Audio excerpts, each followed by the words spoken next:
The Cavalcade of America, presented by DuPont. Robert E. Lee. Portrayed by the distinguished star of stage and screen, Philip Merivale. An original radio play based on the Pulitzer Prize-winning biography, Robert E. Lee, by the noted American author and author, Dr. Douglas Southall Freeman.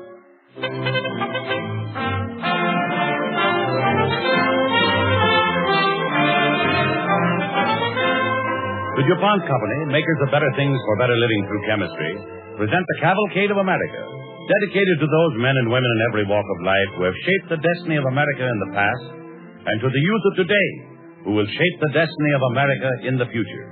Tonight, our broadcast comes to you from the stage of the Mosque, the great civic center of Richmond, Virginia.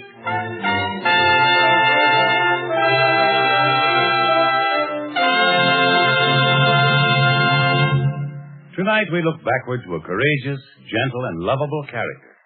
A man who, in his life and deeds, stands as a bright symbol of the indomitable spirit of the South. All America honors the memory of Robert E. Lee, just as all Americans have deep affection for our southern states. But America's pride in the South is not alone for things of spirit. We see it today as a place of increasing opportunity, whose people are well out in the forefront of progress in many fields. The transition of the South from a largely agricultural community to a section of constantly increasing industrial importance is a thrilling chapter in the American Cavalcade. And in DuPont and other research laboratories, many of which are located in the South, scientists are working hand in hand with the people of the South, who are producing more and more of the raw materials necessary for American industry. DuPont chemists use millions of pounds of cotton linters to make products that range from motion picture film to plastics and rayon. Vegetable oils from the South are essential to the making of fine finishes manufactured by DuPont. Using turpentine from southern pine trees, DuPont today makes camphor, chemically identical with that formerly imported from Formosa. Because of this and other developments, the southern pine has advanced to the position of a great crop used by industry. Thus comes another forward step in diversification. But not only are southern farmers setting more kinds of crops, they are also getting more out of the crops. Their intelligent use of chemical fertilizers, insecticides to fight insect pests, chemicals for seed treatment, and agricultural explosives to clear the land and drain it, is helping to create a sounder prosperity. In all of these agricultural advances, DuPont chemists are happy to be playing a part. Thus, we find in the South men, materials, and vision that are helping to fulfill the DuPont pledge, better things for better living, through chemistry.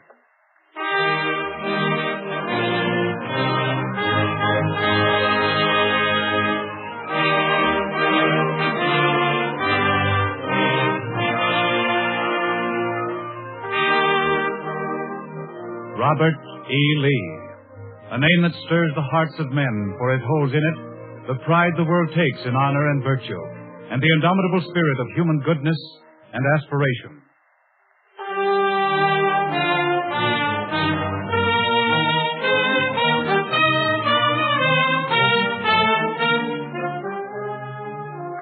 It was the year 1861, a time of darkness and storm. There was conflict in the nation and sorrow in the mind of Robert E. Lee. And in the early months of that year, even men of goodwill had to make a fateful decision. And for Robert E. Lee, the final moment had come to declare himself. In Washington, he is talking with his friend, Francis P. Blair. I left Arlington as soon as I received your message, Mr. Blair. I'm glad you did, Colonel Lee. The message sounded urgent. Yes, I had to see you. It's about secession. I feared so. Colonel Lee, what are your feelings and your intentions? Would that help any, Mr. Blair? I'll come to the point, Colonel Lee. President Lincoln and the Secretary of War, Mr. Cameron, are anxious to know. Well, sir, I pray the Union will not be dissolved. We have secession on our hands now. The government is calling out a large army to enforce federal law. President Lincoln has authorized me to ask you if you will accept its command. I see. Well, Colonel Lee? Mr. Blair, I am willing to sacrifice everything for the Union. Everything but honor. I can take no part in an invasion of the southern states. I am a Virginian. You realize what you're saying? Yes, sir, I do. But I hope this thing can be averted. I pray God it will be. Secession is nothing but revolution.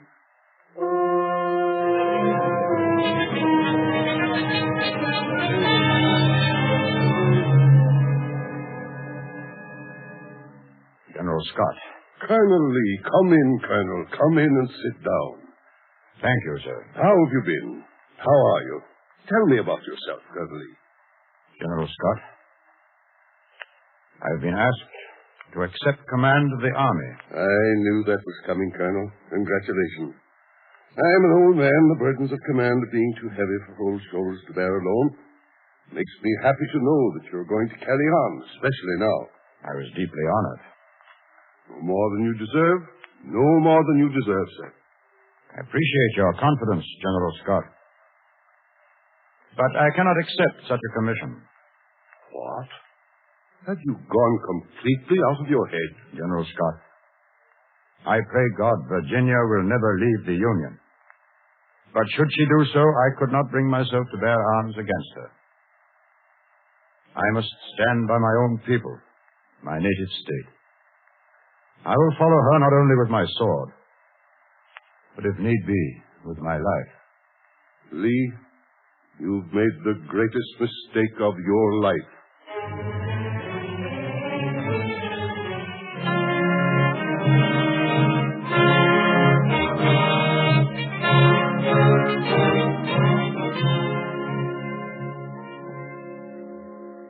The state of Virginia is in full possession and exercise of all the rights of sovereignty which belong and appertain to a free and independent state.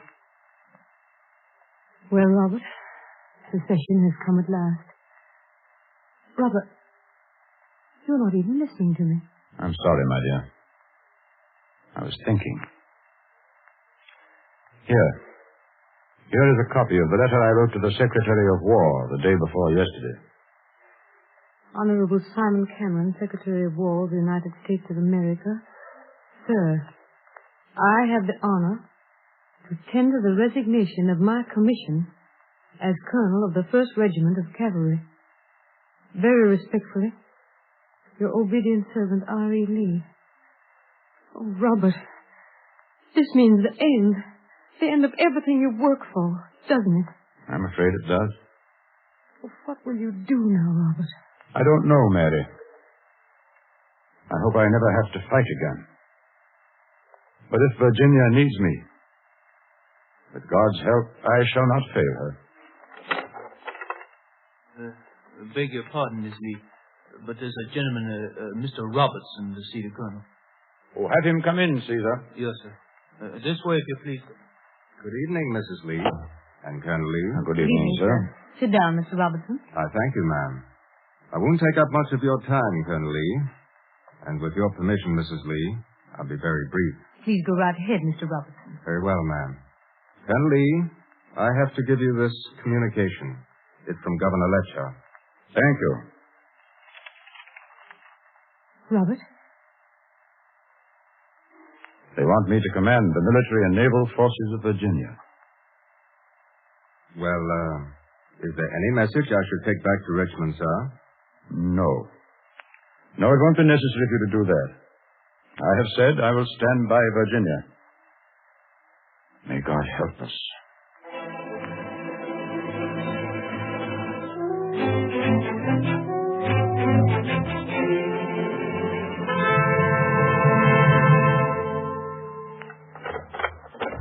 Good day, Major Jackson. General Lee, congratulations. You ought to be at the Capitol. They're celebrating your commission right now. I suspected they would be. We're facing trouble. Terrible days in the South now. Well, General Lee, anxiety and sorrow have prepared us. The people are crying out for deliverance. The time has come, sir, to send our divisions immediately to the north and crush the enemy. We can't waste lives in a hopeless offensive, Major Jackson. But, General Lee, it won't be hopeless. Yes, at present it would be. Major Jackson, no matter what happens, and we can't even call our lives our own now, from now on, I'll be depending on you. I will be with you, General Lee. All the way, I hope.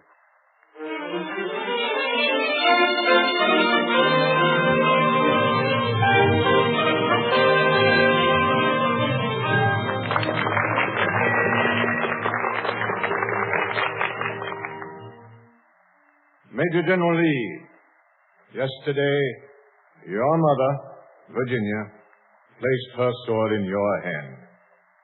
We know you will draw it only in her defense, and that you will fall with it in your hand rather than the object for which it was placed there shall fail. Mr. President, gentlemen,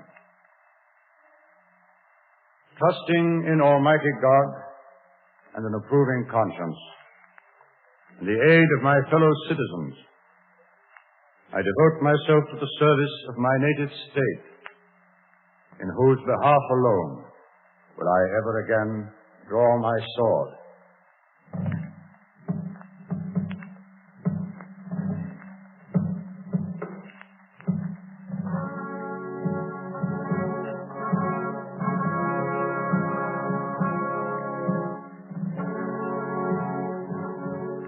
There was a battle on Bull Run, and the Federals lay where they fell. They fought in the peninsula and in the west. There were a dozen battles before Mechanicsville, and the war had scarcely begun. There was a battle on the Chickahominy, and it lasted for 7 days. Then the men of Robert E. Lee crossed the Rappahannock and stood again on Bull Run. There was another battle on Bull Run, and some thought the war had been won by Robert E. Lee. Good work, General Lee, good work. As Governor of Virginia, I tell you, you have the gratitude of the whole people. Outnumbered 2-1 and the Federals routed. A victory indeed, General. Victory? Yes, Governor, but at what a cost. The Federals always come back. The Federals always will come back because there are so many of them. But you've stopped their advance, General Lee. Those lives were not lost in vain. I pray God they were not. In the spring, we shall see. Let us hope for more than the spring. Let us hope this terrible conflict will have passed away when our fields are green again.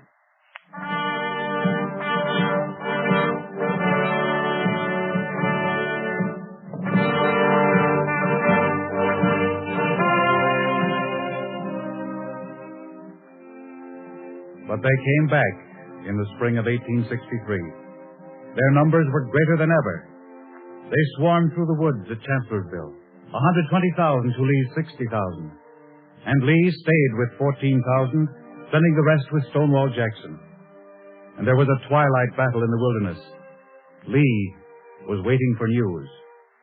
The news came, and it was late. Very late. Beg to report, General Lee. General Jackson's victory is complete at Chancellorsville. Thank God. Take General Jackson my best compliments. And... General Lee. Yes? There is one thing I must report, sir.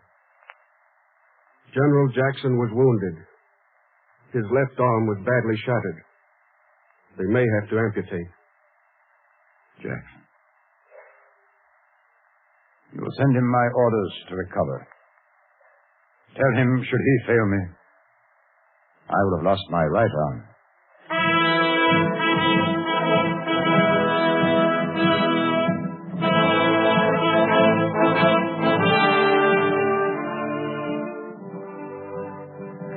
Stonewall Jackson died from his wounds at Chancellorsville. Too many had died before him. Those that were left now followed Robert E. Lee on the offensive, and a surge of gray swept to the north. On the march to the Cumberland, Robert E. Lee rode at his army's head on the gray horse named Traveler. He passed through many towns, and he talked to many people. General Lee? Yes, madam? I lost my 2 sons at Antietam, General Lee. Your men took our horse. We can't plow no more. Did they have to take our horse? I'm sorry. Sorry it's necessary. My man's too old to fight. He can't plow. It's a grievance. He misses the boys so much. I'll see if I can arrange for the return of the plow horse, ma'am. I'm sorry I cannot return your sons.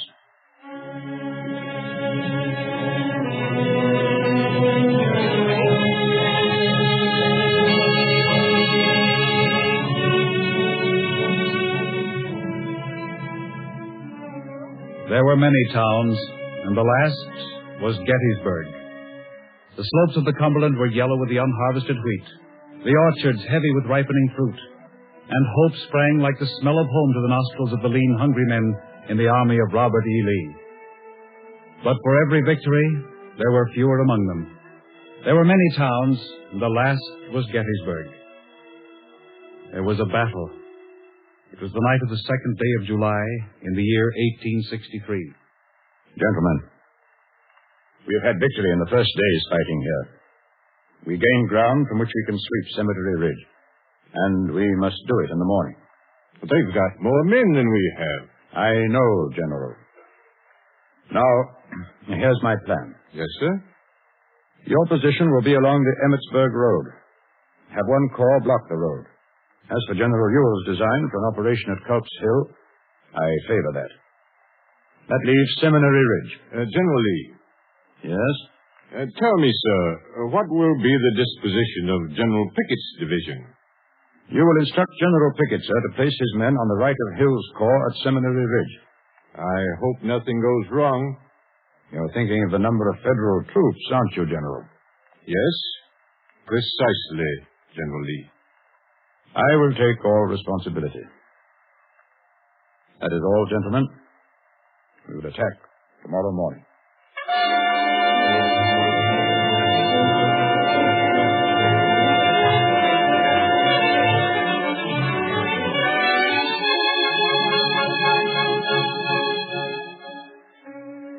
There was a battle at Gettysburg. On the afternoon of that 3rd day of July, Robert E. Lee and the gray horse travelers stood alone on the hill above and saw the gray-clad troops close in on the Federals, saw Pickett's gallant charge up the entrenched slopes of the Union batteries, the stars and bars heroic beside him. But the Federals had their orders, and the gray lines broke on the broad sunlit meadow before Gettysburg. And there were the dead of the blue and the gray lying deep among the trees on Cemetery Ridge. At dusk, Robert E. Lee stood motionless beside Traveler. There had been a battle, and that night, as the moonlight fell on the fields of Gettysburg. General Lee. General Lee. Yes? Shall I leave the officers' reports in your quarters, sir? No. I've seen it all. All of it. Give them my blessing. General, this has been a hard day on you, sir. We failed. We failed on the left. It was all my fault. No, sir. No, it wasn't. I never saw troops behave more magnificently than General Pickett's division in that grand charge. It's nobody's fault but my own. I expected my men to achieve the impossible. Will there be an order to retreat tonight, sir? No. Tonight we'll let the men sleep.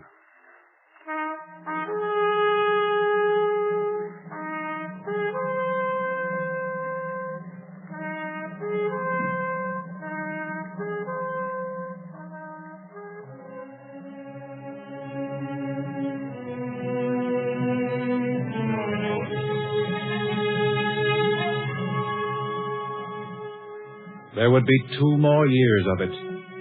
But before the yellow-gray smoke of Gettysburg had rolled into the hills, the war was lost. The cause was there still in the fighting, but the cause was a lost cause, and the fighting a long epilogue to a finished tragedy. Robert E. Lee and his staff came at last before a place called Appomattox.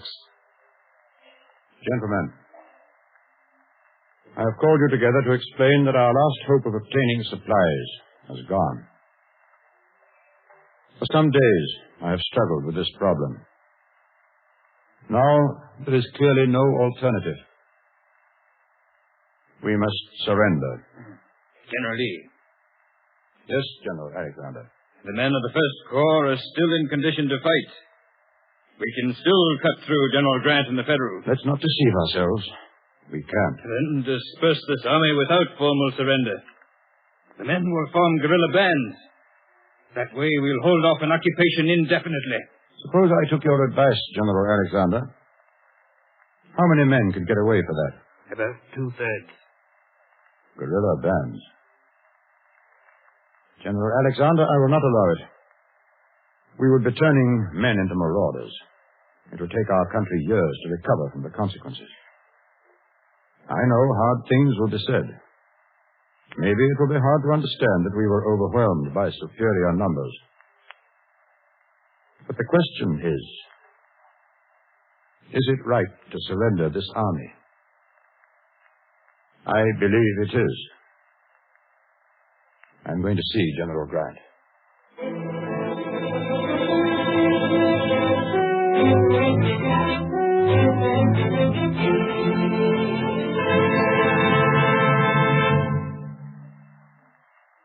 General Grant?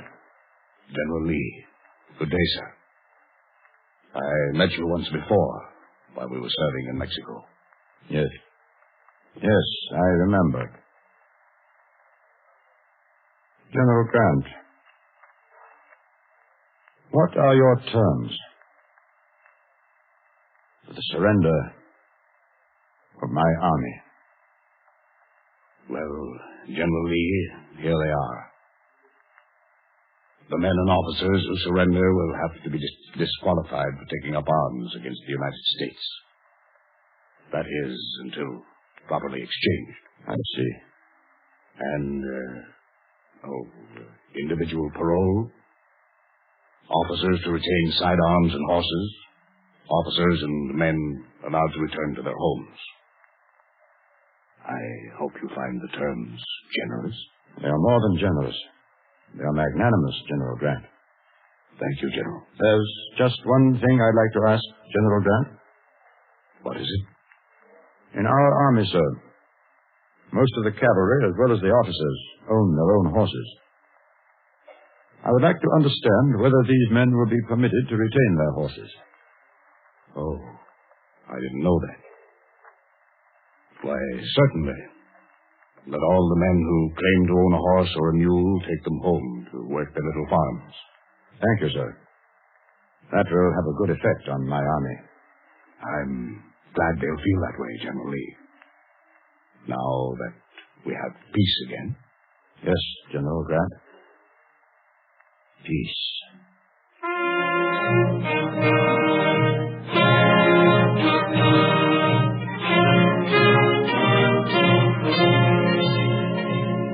The last bugles blow. The final bivouac is over, and the years pass. In a house in Lexington, Virginia, sits a venerable warrior, a college president, a paroled prisoner treated with honor. They came from miles around to talk with him, and he saw them all. You spoke to me at Chancellorsville, General Lee. Of course. I remember. You wanted to leave, and I had to reject it. Well, now you have it. You're returning home now? I've been home, General Lee. I ain't got no home no more. I burned it down. Took everything. Nothing left to work the fields even. There will be hardships for all. We must all find some work to do. Rebuild. I'll find work to do, General Lee. But not here. I'm leaving the South. I can't stay here after what those Yankees have done to us. Just thought you might want to know that. No, young man. I don't want to know that. We fought like men. Now let us accept defeat like men. But how can we live? How can we ever hold up our heads again? By being proud. Go and rebuild your home. Hew logs and put them together if you must. Go back and rebuild your home. Promise you will. And be tolerant. Well, all right, sir. You can feel that way about it. I can. And you'll be glad, too, in the days to come. You can work for Virginia, to build her up again, to make her great again. You can teach your children to love and cherish her. Yes. I understand, sir. Remember, the truth is this. The march of Providence is so slow, and our desires so impatient. The work of progress is so immense, and our means of aiding it so feeble. The life of humanity is so long, that of the individual so brief, that we often see only the ebb of the advancing wave, and are thus discouraged. But we mustn't be discouraged. Thank you, General Lee. I won't forget. Remember, it is history that teaches us to hope.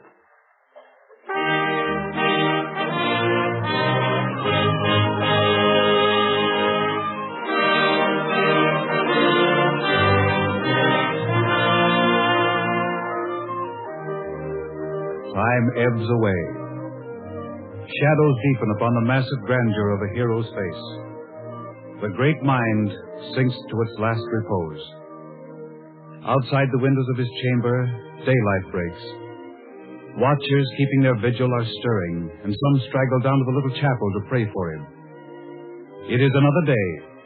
With axe or saw or plow or pen, the veterans of Robert E. Lee's army are in the swing of a new day's work. But for Robert E. Lee, it is ended. The life of discipline, of sorrow, and of service. The windows of his chamber do not look to the darkness in the west, but eastward to the sunrise. The Cavalcade of America honors the spirit of Robert E. Lee.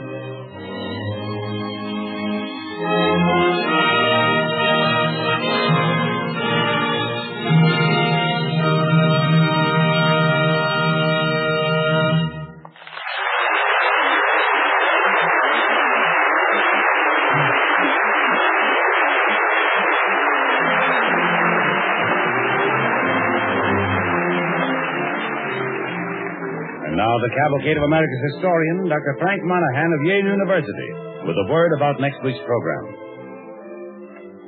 Among the builders of the American nation, few hold a higher place than Tom Paine, a penniless Quaker immigrant who gave us the will to be free. It was in London in 1774 that Dr. Benjamin Franklin advised an obscure, middle-aged shipwreck of a man to begin life anew in Pennsylvania. Tom Paine did find a new life in America, and through his writings, Americans were themselves prepared and stirred to find their own political independence. His pamphlet, Common Sense, was one of the most effective publications in American history. Within 6 months of its appearance, Richard Henry Lee's resolution for independence was adopted, and another Virginian, Thomas Jefferson, had written that famous declaration.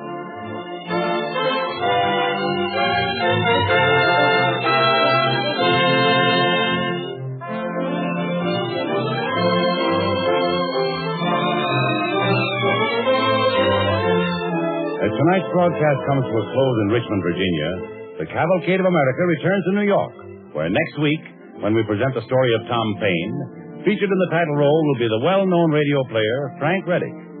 The orchestra and original musical effects on the Cavalcade of America are under the direction of Don Voorhees. This is Basil Rysdale saying good night and best wishes from DuPont.